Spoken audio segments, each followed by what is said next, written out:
from Rescue Community Church, and I just want to welcome you to our midweek motivation.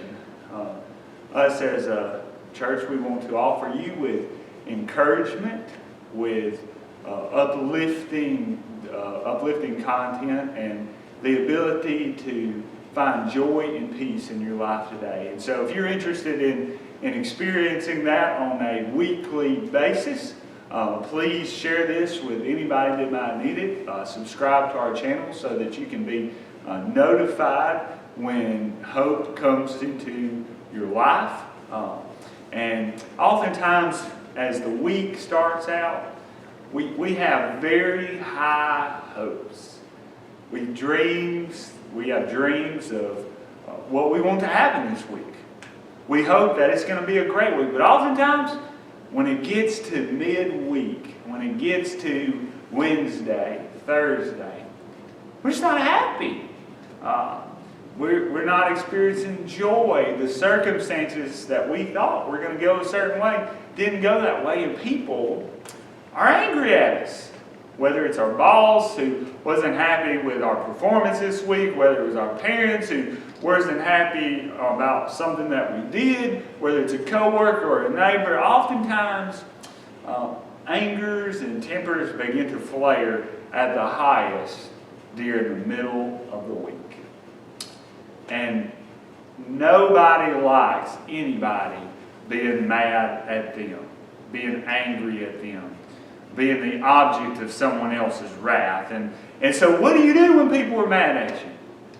Well, luckily, in Proverbs chapter 15, verse 1, it tells us how can we deal with this situation. It says, a gentle answer turns away anger, but a harsh word stirs up wrath. And so the good news is that it doesn't have to be this way. And oftentimes when people are angry at us, whether it's our boss, whether it's our coworker, whether it's our family member, when they lash out at us in anger, we want to beat them with our words. We want to take every word out of our vocabulary that we can that can inflict harm on them and use that. Now the problem is when you take somebody that's really angry and you start calling them names, you start telling them what they've done wrong, you start doing all this stuff, the situation just gets worse. And oftentimes we don't want to only use our words like a baton and beat them to death. We also would like to throw them in a prison if we could. And because we're not the police and don't have that power, we use our words to isolate ourselves from them, to tell ourselves in our mind all the reasons why we should and have the right to lash out at them.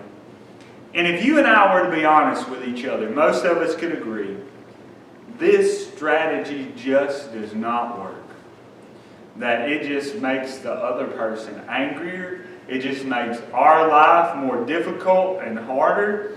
And we can change our life if we would choose to follow the advice of King Solomon, who wrote the book of Proverbs. And that is when we are the object of someone else's extreme anger, to ask ourselves the question, do we really want to live out the rest of the week being the object of someone's wrath?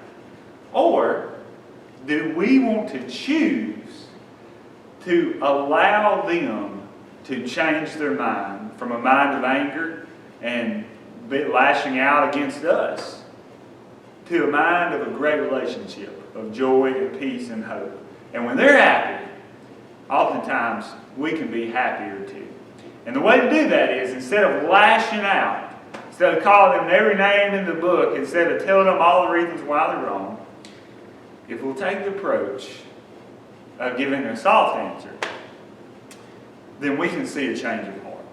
Now, a soft answer is not lying about what they're doing, that they're wrong, or they're wrong to be angry and calling us names or whatever. But a soft answer is just giving somebody some grace and some mercy. And to realize that angry people that are hurting us oftentimes have been hurt themselves. and to understand that fact. And you may ask yourself, well, my boss is horrible, or my wife or my family member is horrible. How can I love them? How can I do this when I'm in the right? And the answer is that Jesus Christ was perfect, was holy, never did anything wrong, and yet died for the sins of the world so that we could have forgiveness. Now, he did that for a lot of everybody who messed up. And guess what happened? People who were very angry no longer was very angry. People who accepted him, who were thieves, who were liars, who were cheats, no longer did that anymore. And so even though it goes against every fiber of our being, tomorrow or the next day, when your boss, when your family member, when your neighbor is super mad at you and the situation is getting worse and worse and your life is getting worse and worse, I ask you to answer the question. Would you rather get even and experience heartache and suffering and problems because this other person is just getting madder and madder and madder? Or would you rather choose to get grace? And that when you show that grace to that other person, not immediately, but at least hopefully by the end of the week, that relationship's great again. That you're not having to suffer under the wrath of someone else. And your soft answer has turned away their wrath. Thank you, and join us next week for some motivation in the midst of a troublesome week. Have a great week.